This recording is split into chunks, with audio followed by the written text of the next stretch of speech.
Hello YouTube, Annabelle56 here. This is going to be the first of a string of videos that are about book series and their film counterparts. And the first one I'm going to do is Twilight. And you're probably going, why is she doing a video about Twilight when there are so many great other series that I could be doing, like Game of Thrones or Harry Potter or Lord of the Rings? You know their names. But the reason I'm going with Twilight first is, one, it's got closure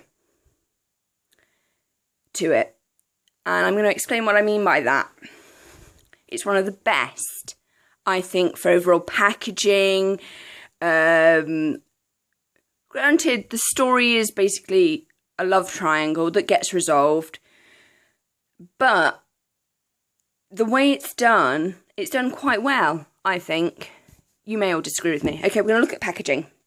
Okay, so this is the first book.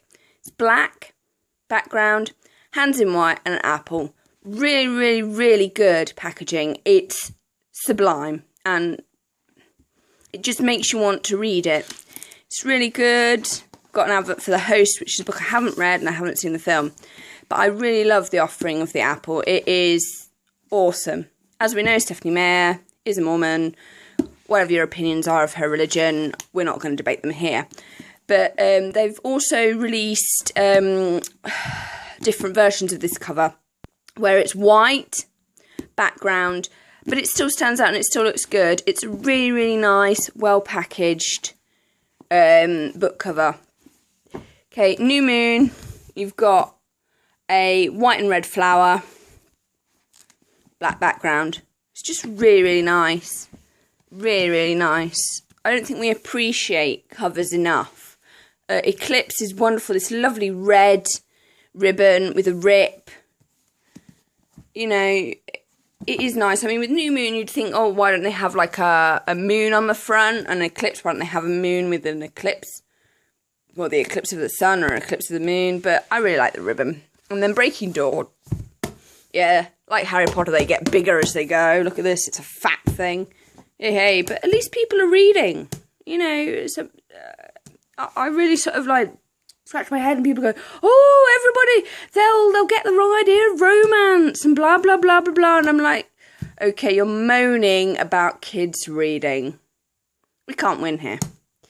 Okay, so we've got a white chess queen and a little red pawn in the background. Yeah, so they're really, really nice. Really beautifully done. Good hardback cover. Just what you want. Okay, then after that, she produced those. She then produced these. And this is the short second life of Bree Tanner. I'm not going to tell you what that's about, but that's a really great way of just developing something that happened in the books, but giving some of the secondary characters a little bit more backstory and information. And I thought that was a really cool thing to do. But what I really liked, take note J.K. Rowling, please, is not long after the whole series was complete. Admittedly, Harry Potter is 7 books long and does contain more information. But it's not like J.K. Rowling hasn't got it on tap. Admittedly, it might take her a while to sort it all out, and hey-ho, hence why she's got Pottermore. But we're not talking about that. They've produced this, the Twilight Saga, the official illustrated guide. Look at that. It's like a little puzzle piece, black background, red, white. So you've got red and white and black, and a little bit of green for the stalk. And that's pretty much the colours that have gone all the way through. Red here, red there, red there, not red there, not red there, not red there, because those are the paperbacks. But it is really, really well done. You've got the vampires, the coven, the covens of different ones. They're all explained in much more detail than you actually get in Breaking Dawn. So it's all the bits that she couldn't fit in because she was concentrating on the story. All the information is in here, and it's just really, really well packaged. You've got a fan art gallery, inspirations, key plot points. It's just really well done, and the some really lovely artwork, some family trees. You know, when all's said and done, Twilight, yeah, I mean, it may be stretching a very thin story, very thin, but it's really well done. I mean, look at this. We've got some lovely artwork here. It's just really, really well done. And in a short time frame as well. You know, take note. Anybody who's thinking of doing a series, you know, admittedly, they could probably do a better story, but could they do better packaging and better turnaround of facts and information? I don't think they could. Okay, here we go. And the obligatory 4 films. So we've got Twilight for the first one, New Moon, Eclipse. I've got the Edward cover version. And Breaking Dawn was successfully split into 2 parts, as that's what they seem to do, for more money, obviously. And this one comes with additional UK exclusive content. But, okay, that's my babbling about this. But I did feel that, you know, anybody, this guide's just awesome. It's really, really nice. It's actually made of stronger paper than the other books. It's got some really good information, some maps, and just basically what information that you kind of go, oh, I wish I knew a little bit more about that, because it was just sort of briefly covered, is explained in here. So, a really, really, really good series. It's well packaged. Admittedly, the plot, you know, it's a bit stretched thin, but you've got well packaged, well made. And the reason I've done this one first is because it is like this. It is well made. It's a quick turnaround. You've got four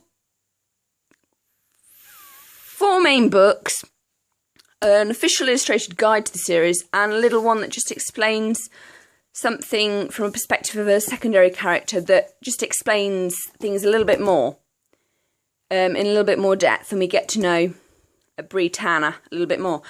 And the reason I've done this one first is because it is so easy to do.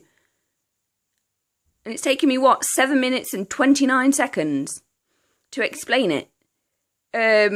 It's an interesting series. I think people should check it out. I love the fact that each one of the books leads on to a greater work of fiction. I mean, this one is obviously a biblical reference, Adam and Eve and the apple. And then we've got references to Pride and Prejudice, Heathcliff, so that's Wuthering Heights, is mentioned, Romeo and Juliet. There's all links to good romantic fiction here. It's a great introduction to that kind of genre. It's the development of it. Admittedly, people have issues with sparkling vampires that can go in the sun. But hey-ho, if she wants to do that, she can. I mean, it's brought werewolves, except in Twilight there are not werewolves, they're shapeshifters. So all these different things have been taken and used in a unique way. And I think we should give credit for that. Admittedly, if you're a fan of Anne Rice type vampires, then Edward is a natural sort of development of that, really. He is, and people were like, oh, you can't say that, you can't say that. Well, I mean, he is at the end of the day, and some of it is quite shocking, and admittedly, it does have links to LDS, that's the Church of Latter-day Saints culture in it. It is there, because the woman who's writing that is an active member of that church. And if you know that, you can point out all the references to that, but I'm not going to.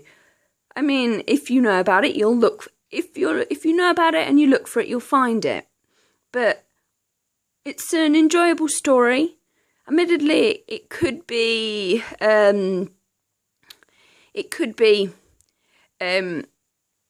perhaps the plot is a little bit thin.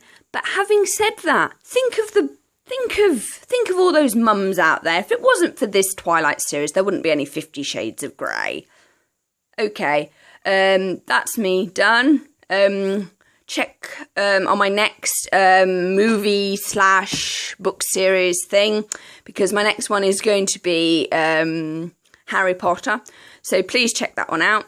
Hope you've enjoyed this. Bye!